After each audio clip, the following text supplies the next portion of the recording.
Quelle joie d'arriver à la fin de la semaine de travail et sentir l'odeur du sabbat de l'Éternel. Bonjour à toi et bonne journée en Jésus-Christ. C'est la méditation du jour. Ne dites rien qui puisse blesser ou attrister. Si quelqu'un, en effet, veut aimer la vie et voir des jours heureux, qu'il préserve sa langue du mal et ses lèvres des paroles trompeuses, qu'il s'éloigne du mal et fasse le bien, qu'il recherche la paix et la poursuive. 1 Pierre 3, versets 10 et 11. Que de souffrances, que de souillures, que de malheurs n'éviteront pas si l'on veillait constamment sur ses lèvres pour les garder des paroles trompeuses. Si nous ne prononcions jamais de mots sévères ou durs, à moins que ce ne soit pour reprendre dans le péché, si c'est nécessaire, et pour éviter que Dieu soit déshonoré, que de malentendus, que d'amertume, que d'angoisse seraient supprimés.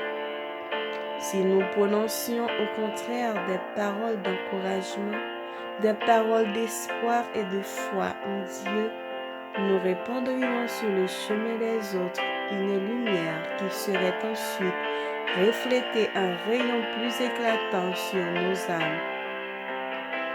Le plan de Dieu tel qu'il est révélé dans les Saintes Écritures ouvre une voie grâce à laquelle l'homme peut s'assurer le bonheur et prolonger ses jours sur la terre, jouir des faveurs divines et se garantir une vie future qui sera sur le modèle de la vie de Dieu. Beaucoup de gens accusent la providence des ennuis et des épreuves dont ils souffrent lorsqu'en réalité, c'est là le résultat de leur propre conduite. Ils se croient maltraités par Dieu alors qu'ils sont seuls responsables des maux qu'ils endurent. Notre bon et tendre Père céleste a établi des lois qui favorisent la santé physique, morale et mentale.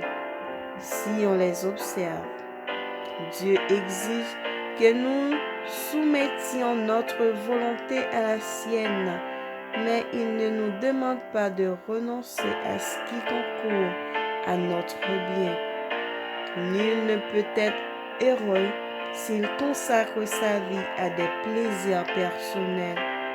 Une attitude d'obéissance à l'égard de l'Éternel est la plus sage que nous puissions adopter, car elle engendre la paix, le contentement et le bonheur.